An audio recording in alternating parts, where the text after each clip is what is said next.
Bom dia, vamos agora passar à componente prática em Introdução aos Sistemas de Informação Geográfica e esta será a primeira parte da terceira aula. Quais são os objetivos desta aula?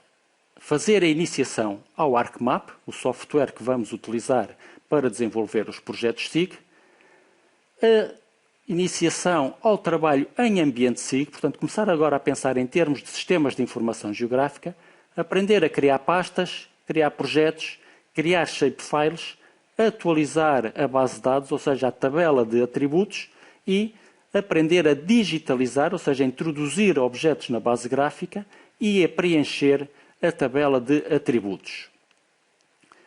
Com base no exercício e no protocolo que está disponibilizado, vamos começar a trabalhar em ambiente SIG.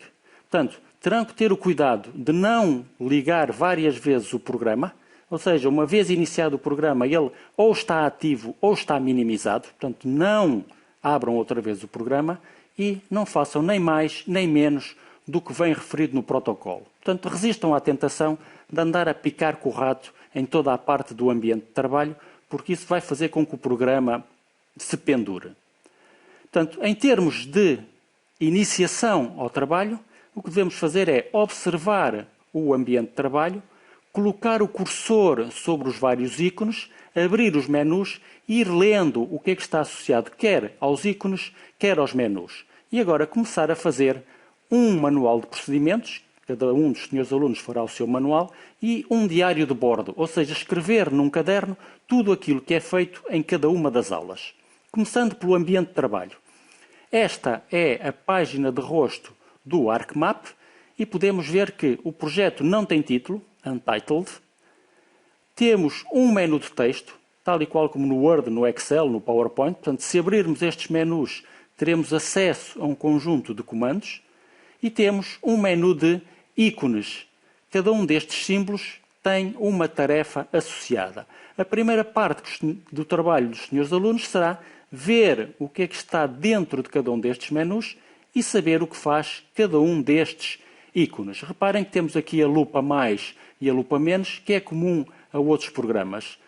Este amplia, este reduz. Também temos indicação de ferramentas de trabalho, ou seja, menus específicos e dedicados.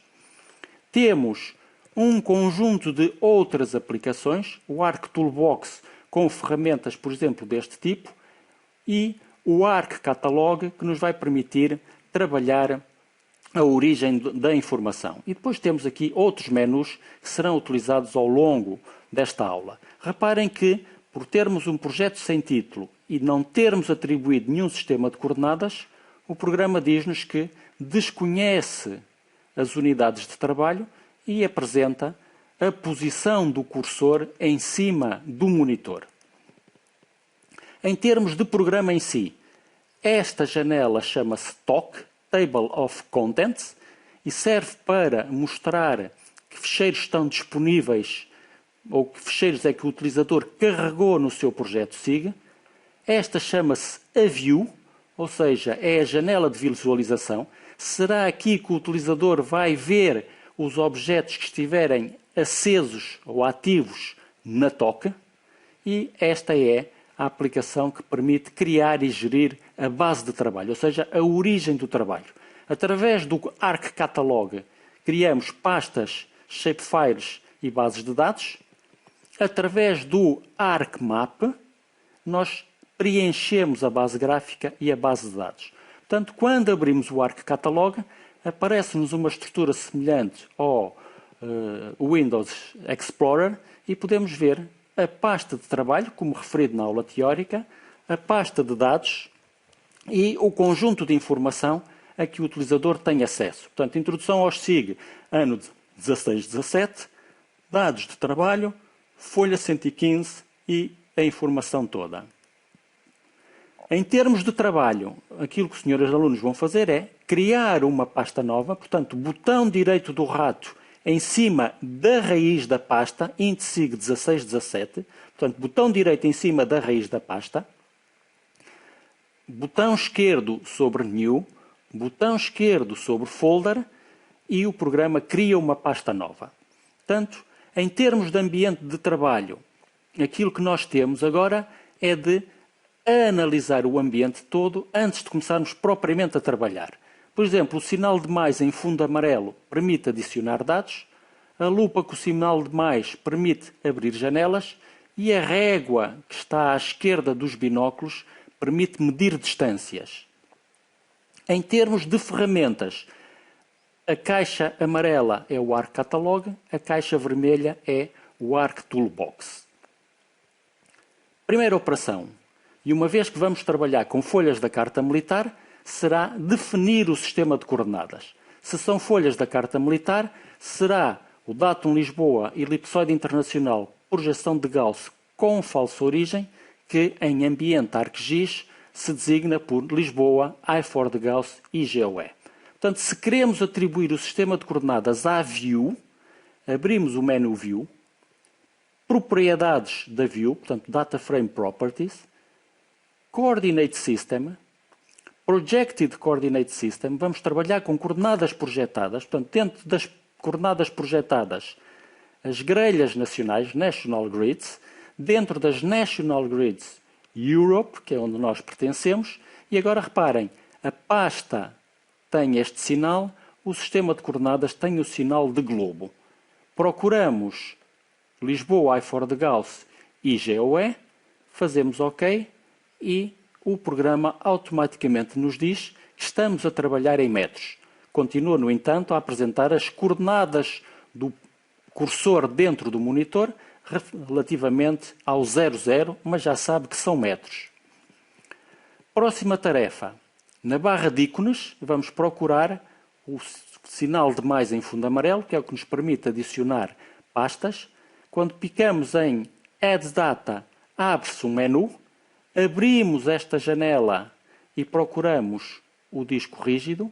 Abrimos o disco rígido e procuramos a pasta dedicada aos sistemas de informação geográfica. Abrimos a pasta de dados. Abrimos a pasta onde está a folha 115 e depois adicionamos com um único clique, selecionamos e adicionamos. Portanto, não damos duplo clique em cima das imagens e ficamos com a imagem da folha da Carta Militar.